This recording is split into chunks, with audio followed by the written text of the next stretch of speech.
हाय। शायद आप लोगों ने अभी तक एक स्टोरी पे मेरा पोस्ट पढ़ा होगा जिसके बारे में मैंने लिखा है कि पहले बहुत ह्यू एंड क्राई था इंस्टाग्राम के ऊपर कि केतु और मंगल एक साथ हैं तो ये होगा वो होगा, कुछ कुछ चीजें हुई भी हैं। अभी मंगल और केतु की युति खत्म हो गई है क्योंकि मंगल सिंह राशि से कन्या राशि में आ गया जो कि बुध की राशि है। अभी भी प्रॉब्लम को हम खत्म नहीं कह सकते। क्यों नहीं कह सकते? क्योंकि जो कन्या राशि है वो मीन राशि के ठीक अपोजिट है। तो अभी जो शनि चल रहा है वो चल रहा है आपका मीन राशि के अंदर, जो कि जुपिटर की राशि है। जुपिटर और मरकरी में भी फ्रेंडशिप नहीं है वैसे। तो अब ये सप्तम दृष्टि डालते हैं एक दूसरे के ऊपर, मंगल शनि के ऊपर सप्तम दृष्टि डाल रहा है और शनि मंगल के ऊपर डाल रहा है। तो अगर याद हो, मैंने एक वीडियो भी बनाई थी जिसमें मैंने लैंग्वेज वॉर के ऊपर, जिसमें मैंने कहा था कि you may become aggressive may be, if not the other one, if you are at some foreign land, so you need to control your self and थोड़ा सा लो की होने की जरूरत है।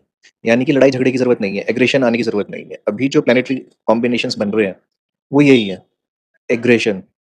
कहीं कुछ वॉर, जैसे इसराइल और ईरान में भी वॉर रुक गई है, इट में रिसर्फेस इंडिया पाकिस्तान के बीच में रिसर्फेस हो सकती है। आपके पर्सनल रिलेशन में भी कहीं पे कोई किसी से डिस्टर्बेंस चल रहा था, कुछ वहां पे शांति थी, तो इट में रिसर्फेस।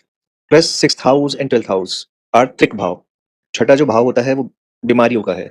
12वां भाव हॉस्पिटलाइजेशन का है, लॉस का है। हॉस्पिटलाइजेशन में आप जाते हो, पैसा भी खर्च करते हो, तो पैसे का भी लॉस है वो। खुद की हेल्थ का भी लॉस है वो। फर्स्ट हाउस के साथ अगर सिक्स और 12th का कॉम्बिनेशन बनता है तो वो आपको काफ़ी सीरियस हेल्थ प्रॉब्लम भी दे सकता है। कहीं उसमें थर्ड हाउस, 8th हाउस और 11th हाउस का कॉम्बिनेशन बन जाए तो मृत्यु तुल्य कष्ट हो जाते हैं। तो ये कालपुरुषी कुंडली के अकॉर्डिंग बता रहे हैं, क्योंकि हम उसमें उसको मेष लगन की कुंडली मानते हैं। तो शनि 12वां और मंगल छठा हो गया। तो मंगल छठा और शनि 12वां लीगल केसेस की तरफ भी काफ़ी ये पॉसिबिलिटीज बनाता है। तो अगर कोई ऑलरेडी लीगल केस चल रहा है आपका, या कहीं पे आप एग्रेसिव होके कुछ एक्सट्रीम स्टेप ले लेते हैं तो वहाँ लीगल केस हो जाता है। तो everyone need to be careful. Individual, मैं हमेशा कहता हूँ, इंडिविजुअल हॉरोस्कोप मैटर करेगी। ये तो एक बेसिक आइडिया दे दिया जाता है, कहीं ना कहीं इनका भी इफेक्ट तो आता ही है। काल पुरुष का मैंने बताया भी था पहले, 20 से 30% आता ही है। बट 70% तो आपकी खुद की कुंडली भी उसमें मैटर करेगी। लेकिन फिर भी आपको ध्यान रखना है कि आप कहीं ट्रैवल कर रहे हैं, जैसे मैंने पीछे भी बताया था कि कुछ मिसहैप हो जाए, टेम्परेरी टोटल डिसेबिलिटी हो जाए, फ्रैक्चर वगैरह हो गया, तो हॉस्पिटलाइजेशन भी हो गया, कष्ट भी हो गया, पैसा भी खराब हो गया, हेल्थ में भी प्रॉब्लम आई।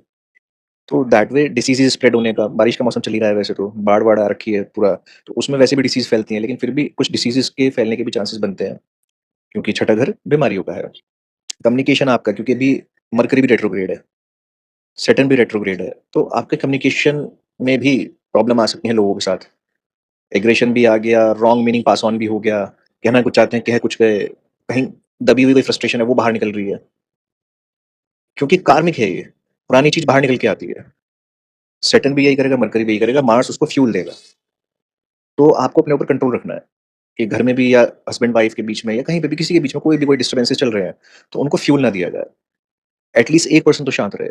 उसका सबसे अच्छा तरीका है, एक तो जिसमें भगवान को मानते हैं उसको कोई नाम जप करते हैं वो करिए, कोई मंत्र आदि करते हैं वो करिए, कोई नित्य पूजा है आप उसको जरूर करिए, उसको छोड़िए मत। नित्य पूजा को मंदिर जाके शिवलिंग पे बहुत पतली सी धार से धीरे धीरे जल चढ़ाना, जिसमें वो जलधारी टूटे ना, धीरे धीरे करके चढ़ाते रहेंगे ना और उसको फील करें आप। उसको यही ध्यान रखना है आपको कि वो जो जल आप चढ़ा रहे हैं उसकी जो धार है वो ना टूटे। तो जो वो स्टेट ऑफ माइंड है जहाँ आपका ध्यान लगेगा कि मैं ये जल चढ़ा रहा हूँ, इतनी पतली धार रहनी चाहिए और ये जलधारी ना टूटे, वो state of mind is meditation. Practice है उसकी मेडिटेशन की वो। अब उस पे ध्यान लगाना सीख गए तो आप मेडिटेशन करना सीख गए। तो ये कुछ प्रैक्टिसेस हैं जो अपनी लाइफ में आपको इंक्लूड करनी चाहिए, and be careful about your food habits, क्योंकि शनि खाने के भी कारक है, मंगल भी उससे सप्तम आ गया है। तो खाने के रिलेटेड भी आपको फूड पॉइजनिंग कोई प्रॉब्लम्स हो सकती है।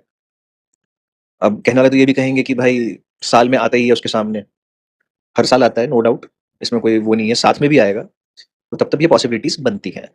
ऐसा नहीं है कि सबको होता है, क्योंकि उसमें इंडिविजुअल हॉरोस्कोप मैटर करती है। अगर हॉरोस्कोप में आपके हैं भी ऐसे कुछ योग, लेकिन आपका हेल्दी लाइफस्टाइल है, तो आप शनि को ज़्यादा एक्टिवेट कर रहे हैं।